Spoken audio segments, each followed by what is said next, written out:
Hi, this is Professor Anil Kumar Sathe from Department of Mechanical Engineering, MIT School of Engineering, Pune.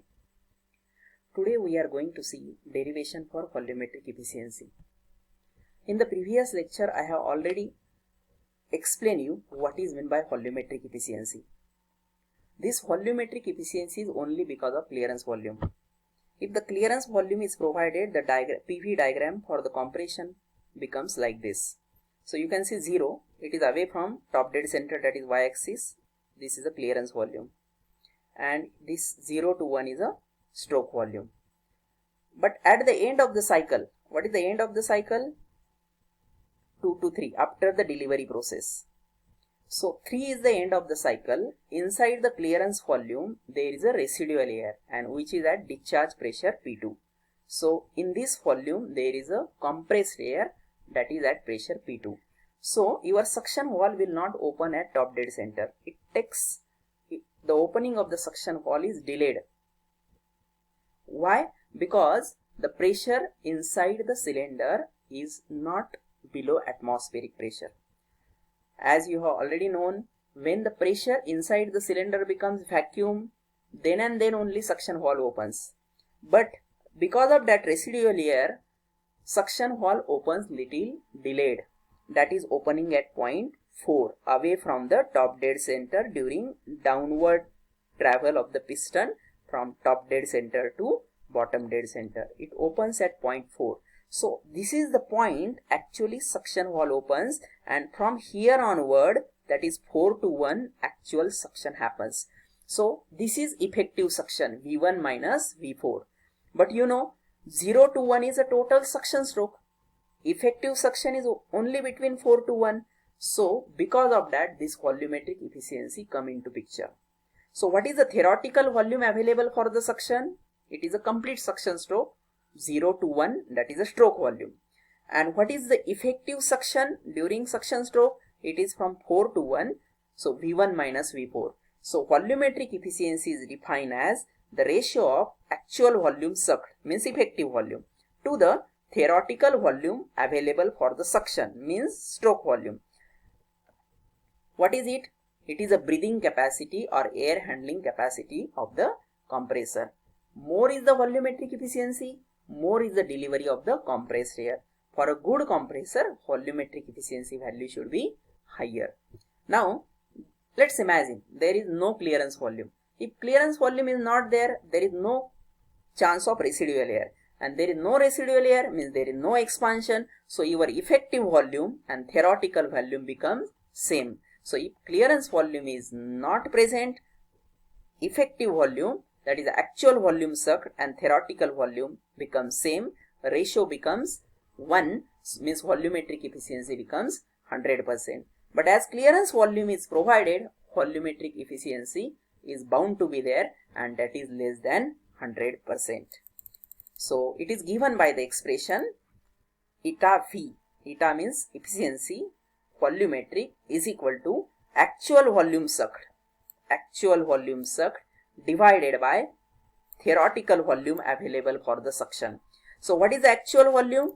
Actual volume is V1 minus V4. You can see the numerator. And what is the theoretical volume? Total suction stroke 0 to 1, that is Vs. So V1 minus V4 upon Vs, that is actual volume divided by theoretical volume Vs. Now just we will carry the derivation further. Now in this expression we will try to put V1 and V4 in terms of clearance volume Vc and stroke volume Vs. See the clearance volume. This is Vc clearance volume and 0 to 1 is stroke volume Vs. So we are trying to put the values of V1 and V4 in terms of Vc and Vs. How to put it? Now V1 is written as Vc plus Vs. Just look at the diagram. V1 means from top dead center to bottom dead center, this total line. This total line is a sum of Vc plus Vs. So V1 is Vc plus Vs. We have to put this here. This is V1. This value we have to put it here. But wait, still V4 is remaining. For polytropic expression, process 3 to 4. Which process? This 3 to 4 is the expansion process for the residual air. So this for 3 to 4, it is also a polytropic. For this we will apply a polytropic law. For 3 to 4 I will apply PV raised to n is equal to constant. So it becomes P3 V3 raised to n, P4 V4 raised to n. We have to calculate the value of V4. V1 is already known from this Vc plus Vs. Now V4 we have to calculate. Just keep V4 on left hand side and shift all the parameters on right hand side. From this expression you will get V4 raised to n, this on this side. So P3 by P4 comes on denominator, P3 by P4 V3 raised to n. So V4, this n I will transfer on this side. So it expression becomes P3 by P4 raised to 1 by n dot, this n is automatically cancelled. So it becomes V3. So this n I have shifted on right hand side and I will get this expression. Now this V4 and already known V1, this we have to put in equation 1 in this expression, V1 and V4. Put these values here and now equation 1 becomes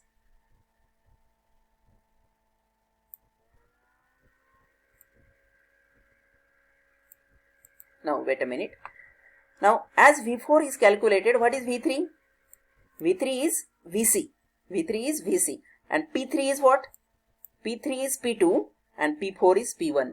This is clearly understood from the figure. Just note it. P3 is P2 and P4 is P1. Just look at the figure. P3 is P2 and P4 is P1. So we can write P3 by P4 as P2 by P1.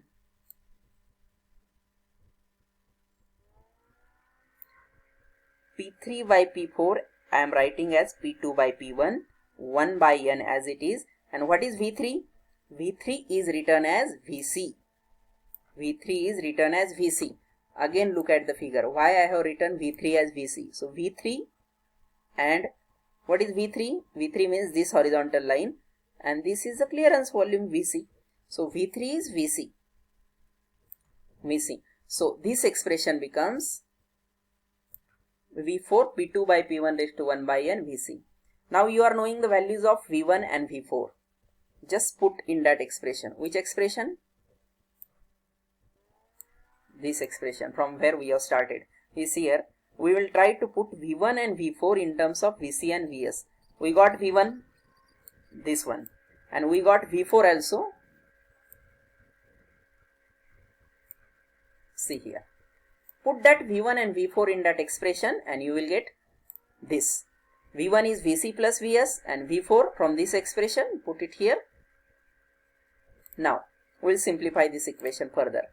Just divide each and every term by Vs and separate it out. Vc by Vs, see here Vc by Vs, Vs by Vs is 1, minus Vc by Vs, see here Vc by Vs and P2 by P1 raised to 1 by n as it is.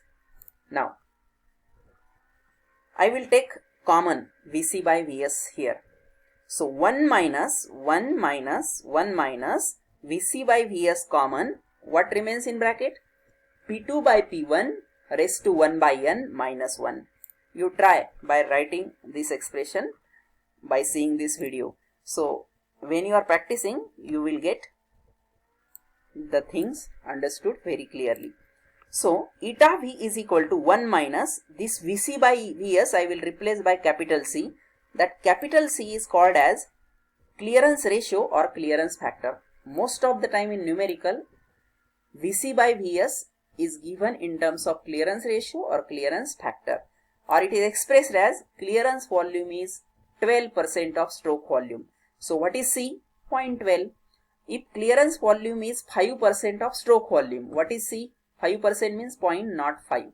If it is 15%, it is 0.15. It is 4%, it is 0.04. So like that in numerical, clearance ratio is given, clearance factor is given, or clearance volume is 5% of stroke volume, like that given. From this you can understand C is given as 0.05.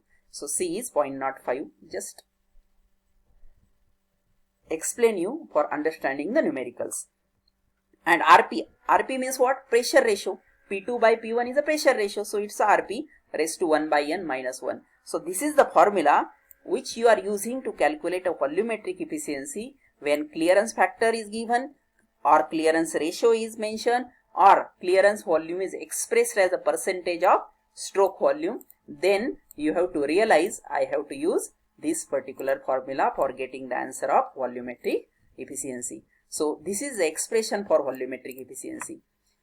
Now in the next lecture we are going to study what is the parameters which affects the volumetric efficiency. From this expression we clearly understand clearance volume is affecting a volumetric efficiency, pressure ratio is also affecting a volumetric efficiency. As higher is the clearance volume, lesser is the volumetric efficiency, higher is the pressure ratio, lesser is the volumetric efficiency. So just imagine a case, clearance volume becomes 0, means C becomes 0. C becomes 0 means this second term becomes 0, and eta V becomes 1, that means volumetric efficiency is 100%. As I have already already explained to you at the start of derivation, if clearance volume is absent, volumetric efficiency is always 100%. Means volumetric efficiency parameter only comes into picture when clearance volume is provided, and that is the practical case, because you know the significance of providing a clearance volume. Clearance volume is provided to avoid the possible striking of the piston to the suction wall during upward travel of the piston. So we have to provide certain space for opening and closing of the suction wall, and that space is provided by the clearance volume. That has to be the case, a practical case while designing the compressor. Clearance volume is compulsory, so naturally volumetric efficiency never be 100% for the compressor. It is always less than 100% because C value is present. That's it for today. Thank you.